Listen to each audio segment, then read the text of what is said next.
Friends, welcome back to my channel. आज मैं आप लोगों को ये बताने के लिए आई हूँ कि किस तरीके से हमें अपने बच्चों को गुड मैनर्स सिखाने हैं। दैट मीन्स उनको किस तरीके से अच्छे संस्कारों में ढालना है। देखिए, जब बच्चा हमारा 3 साल का हो जाता है तो वो पूरे तरीके से बोलना शुरू कर देता है। हमें उसके ज़्यादा बड़ा होने का इंतज़ार नहीं करना है। इसके लिए आप प्लीज़ मेरी वीडियो को लास्ट तक देखिएगा।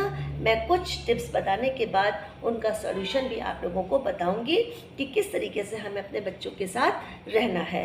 तो कुछ जो गोल्डन वर्ड्स होते हैं, जैसे thank you, sorry, excuse me, may I, ठीक है, इस तरीके के जो गोल्डन वर्ड्स हैं वो हमें अपने बच्चों को स्टार्टिंग से ही सिखाने हैं और उनको बताना है कि जब हमें कोई चीज़ देता है या हमारी तारीफ़ करता है, हमें खुश करता है, किसी की बात सुनकर हम खुश होते हैं, तो हमें उसको थैंक यू बोलना है।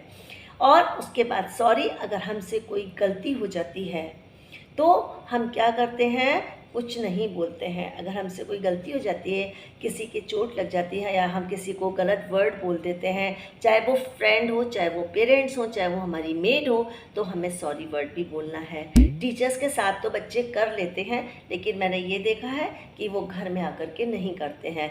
मैं अपने सारे बच्चों को इसी तरीके की चीज़ें आजकल सिखा रही हूँ, क्योंकि स्कूल बंद हो चुके हैं। पढ़ाई के साथ साथ, हाइजीन के साथ साथ हमें बच्चों को मैनर्स में रखना बहुत ज़्यादा ज़रूरी है। इसके अलावा एक गोल्डन वर्ड और है जो कि बहुत ज़रूरी है, प्लीज़। अगर हमें किसी से कोई चीज़ चाहिए, हमें मांगनी है, तो हम उसको ऑर्डर फॉर्म में मत नहीं कहना है। बच्चे जैसे कहते हैं हमें वो दे दो, नहीं बोलना है, ये वो हमें दे दीजिए, प्लीज़ ज़रा वो चीज़ हमको पास कर दीजिए, मम्मा ज़रा प्लीज़ हमको एक गिलास पानी दे दीजिए। या आपके घर में मेड है, उसको भी ऐसे ही बोलना है। सबसे बड़ी बात यह है कि हमें ये नहीं है कि हमारा बच्चा छोटा है, अरे वो छोटा हो के मेड से क्यों ऐसे बोलेगा, क्यों उसको रिस्पेक्ट देगा। नहीं, हमें खुद भी रिस्पेक्ट देनी है, अपने को दिलवानी भी है, और मेड्स हैं, सर्वेंट हैं, ड्राइवर्स हैं, उनको भी ये सारी चीज़ें बच्चों के थ्रू दिलवानी है, क्योंकि हमें तो अपने बच्चों को शुरू से ही गुड हैबिट्स, गुड मैनर्स के फॉर्म में रखना है। इसके अलावा एक चीज़ ये है कि बच्चों को ये बताना है कि किसी को देखकर उसका मजाक नहीं उड़ाना है।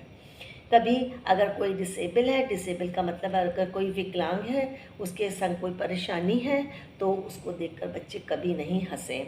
वो तभी हो सकता है कि जब हम घर में इस तरीके का डिस्कशन नहीं करेंगे। कोई मोटा है, कोई पतला है, किसी के बॉडी स्ट्रक्चर किस भी तरीके का है, हमें खुद अपने बड़ों को हम किसी भी तरीके की इस तरीके से बैठ कर के कोई भी बात नहीं करनी है, कोई भी डिस्कशन नहीं करना है, क्योंकि बच्चे इन चीज़ों को सीखते हैं और फिर वो अप्लाई करते हैं और हमको पता नहीं लगता है। अगर बच्चा आपका कोई गलती कर रहा है, उसका इंतज़ार मत करिए, उससे उसी समय टोक दीजिए। बच्चों की आदत होती है कि जब आप फ़ोन पर बात कर रहे हैं तो वो आपको टोकते हैं, उसी समय उनको सारे काम याद आते हैं, उसी समय उनको फ़ोन के समय ही उनको भूख लगती है, प्यास लगती है। ये एक बच्चों की हैबिट होती है, तो उनको शुरू से मना करिए। और जब आप फ़ोन करने किसी से जा रहे हैं या आप बच्चे के साथ बैठे हैं, तो आप उसको बताइए कि बेटा, जब मैं फ़ोन पर बात करूं या कोई अपने घर आता है तो बीच में आपको बात नहीं काटनी है, और अगर बहुत ज़रूरी काम है, आपसे नहीं रुका जा रहा है, तो एक्सक्यूज़ मी वर्ड का यूज़ करना है। ये एक्सक्यूज़ मी वर्ड बच्चे को बोलने में, थोड़ा सा छोटे बच्चों को बोलने में प्रॉब्लम देगा, लेकिन कुछ तो वो टूटी फूटी भाषा में अपनी जो फीलिंग्स हैं, है ना, अपनी जो फीलिंग्स है वो आप तक एक्सप्रेस कर सकेगा। आप हो या कोई अननोन हो, उसके सामने अब बता सकेगा, तो वो भी उसकी एक हैबिट में आ जाएगा। देखिए, जिस तरीके से हम अपने घर में बच्चे के संग बिहेव करेंगे, उसके संग व्यवहार करेंगे, बच्चा यूज्ड टू हो जाएगा और वैसे ही वो बाहर करेगा। तो हमें अपने बच्चे को गुड मैनर्स सिखाने हैं, संस्कारों में डुबोना है, अच्छे संस्कार देने हैं, पढ़ाई लिखाई और उनकी हेल्थ के साथ साथ, ये भी बहुत ज़्यादा ज़रूरी है। अगर किसी का फ़ोन आया है और बच्चे बड़े हैं, फ़ोन को अगर वो पिक करते हैं तो सबसे पहले उठा के वो देख लें कि वो आंटी हैं, अंकल हैं, उनको नमस्ते करें, अपना इंट्रोडक्शन दें। इंट्रोडक्शन के देने के बाद उनका नाम पूछें, जिससे भी वो बात करना चाहते हैं। अगर मम्मी पापा अवेलेबल हैं, मम्मी हैं, तो कह दें अंकल प्लीज़ वेट करिए, मैं अपनी मम्मा या पापा को बुलाता हूँ, जिसका भी वो फ़ोन है। ये चीज़ें बहुत ज़रूरी हैं। बच्चे हेलो, हाँ मम्मी हैं, पापा हैं, अच्छा अंकल अभी मैं फ़ोन रखता हूँ, तो इस तरीके की चीज़ें हमें नहीं डालनी हैं। बच्चों को शुरू से हर चीज़ की आप हैबिट में लाइए। मत सोचिए कि नहीं कोई बात नहीं, कोई बात नहीं, कोई बात नहीं करते करते ना बहुत टाइम निकल जाता है। और जब बच्चे बड़े हो जाते हैं और एक सोसाइटी में मूव करने लायक हो जाते हैं, बच्चे बड़े हो जाते हैं, तो उनको खुद ही बहुत ज़्यादा इस तरीके से अपने आप में शर्मिंदगी उठानी पड़ती है। एक आदत ये कि अगर आपके घर में कोई आपके रिलेटिव्स आए हैं, उनकी रिस्पेक्ट करनी है, डिसरिस्पेक्ट नहीं करनी है। आपके मन में अगर पेरेंट्स के मन में किसी के लिए कोई बात है ना, कोई हो जाता है फैमिली के बीच में, तो बच्चों के सामने बिल्कुल आपको उसको डिस्कस नहीं करना है। क्यों नहीं करना है कि बच्चों के दिमाग में फिर उनके लिए वही डिसरिस्पेक्ट दिमाग में बैठ जाती है ना। तो यही सारी बातें हैं जो हमको शुरू से ही बच्चों के लिए ध्यान में रखनी है। बहुत दिनों के बाद कोई आया है, आपके दादी, बच्चों के दादी हैं, बाबा है, नाना है, नानी है, या कोई और भी रिलेटिव है, काफ़ी दिनों के बाद आए हैं या रोज़ भी आए हैं, बच्चे मिले हैं, तो उनके पैर छूने वाली आदत ज़रूर डालिए।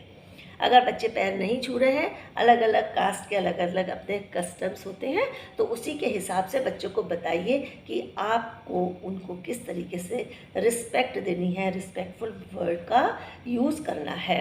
अगर किसी को कोई हेल्प की ज़रूरत है, ठीक है, तो उसकी हेल्प भी बच्चों को शुरू से करवाइए। वो बच्चे जब आप खुद करेंगे, आपको अपना क्या करना है, आपको मॉडल बन के रहना है, आपको एग्ज़ाम्पल बनना है। घर के माहौल सहित पेरेंट्स को, ग्रैंड पेरेंट्स को, जो भी अगर जॉइंट फैमिली में है, सबको बच्चों के सामने एक मॉडल रोल अदा करना है। समझ में आ रहा है ना?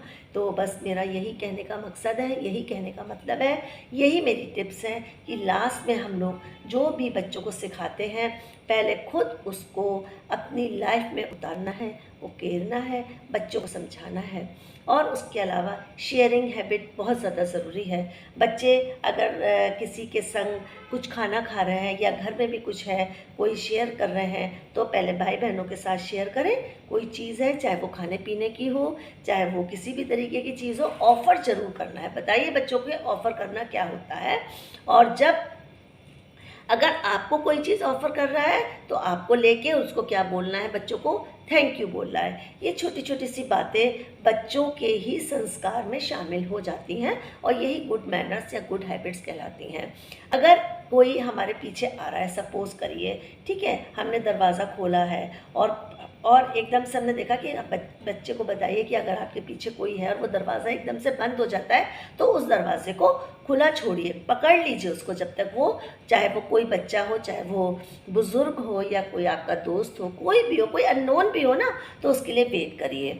और एक मोस्ट इम्पॉर्टेंट बात है, अगर आप किसी के रूम में जा रहे हैं और दरवाज़ा लॉक है या दरवाज़ा भिड़ा हुआ है, बंद है, तो उसको क्या करना है, बच्चों को नॉक करना है, नॉक करके जाना है। ये सब जो छोटी छोटी सी टिप्स होती हैं, ये हम लोगों को सिखानी है और ख़ुद हमें रोल मॉडल बन के बच्चों के सामने आना है। घर का जो हमारा एटमॉस्फेयर है, मैं हमेशा कहती हूँ कि पॉजिटिव रखना है। हस्बैंड वाइफ के बीच में अगर कोई बात हो रही है, क्या कुछ बड़ों के बीच में कोई बात हो रही है, तो कोशिश करिए, क्या कोशिश नहीं, हमें ये बिल्कुल समझ लेना है कि हमें कोई भी गलत वर्ड बच्चों के सामने यूज़ नहीं करना है। किसी को, कोई मोटा है, कोई पतला है, कोई कैसा है, आपकी बिल्डिंग में, आपके रिलेशन में कैसा है, आपको बच्चों के सामने इस तरीके की बातें नहीं करनी है कि बच्चे बहुत ध्यान से सुनते हैं, फिर वो भी इन चीज़ों को अप्लाई करते हैं और हम लोग को फिर जब वो करते हैं अप्लाई, तो फिर हमें गुस्सा आता है, हम अपनी तरफ नहीं देखते हैं। अब आता है कि बच्चों के लिए हम टेबल मैनर्स, उनको खाने के लिए किस तरीके से हमें समझाना है, आपको कैसे खाना है, इसके लिए मेरी एक नेक्स्ट जो वीडियो है वो आपको पूरा टेबल मैनर्स, बच्चों के खाने के मैनर्स किस तरीके से हमें डेवलप कराने हैं, उसमें आपको मिलेगी। मैं बस इसके बाद उसी को अपलोड करूँगी और आशा है कि आपको मेरी सारी वीडियोस पसंद आ रही हैं और मेरे पास कमेंट्स भी बहुत अच्छे आ रहे हैं। आप लोग भी अपनी राय दीजिए, आप लोग भी करिए। स्कूल की छुट्टियां हो चुकी हैं, धीरे धीरे मैं बच्चों का एक रूटीन भी बना के आप लोगों के सामने रखूँगी। वैसे तो आप लोगों ने बना लिया होगा, लेकिन इस तरीके की वीडियोज़ प्लीज़ बच्चों को ज़रूर दिखाइए। लास्ट टाइम जो मैंने हाइजीन और बाथरूम वाली वीडियो बनाई है वो बच्चों को बहुत पसंद आई है, पेरेंट्स को बहुत पसंद आई है और कुछ के तो कमेंट्स इतने अच्छे आए कि बच्चों को भी उन लोगों ने फुल वीडियो दिखाई है। तो मुझे देख करके बहुत अच्छा लगा और आशा है कि आप लोगों को मेरी इस तरीके की जो टिप्स हैं वो अच्छी लगती होंगी और आप बच्चों को भी दिखाते होंगे। तो बस मैं अपनी बात को यहीं पे ख़त्म कर रही हूँ और आप जो नेक्स्ट मेरी वीडियो आएगी वो टेबल मैनर्स और ईटिंग मैनर्स की होगी, जो आप बच्चों को ज़रूर दिखाइएगा बस थैंक यू वेरी मच, आपने मुझे इतना टाइम दिया। सब्सक्राइब कर दीजिएगा, लाइक कर दीजिएगा और अपने दोस्तों में, ये फ्रेंड्स में, अपने रिलेटिव्स में मेरी वीडियोस भी शेयर करने की प्लीज़ पूरी कोशिश करिएगा। बेल आइकन दबा के ऑल का बटन दबा दीजिएगा, जिससे आने वाली वीडियोस की नोटिफिकेशन आप लोगों पर के पास टाइम से जा सके।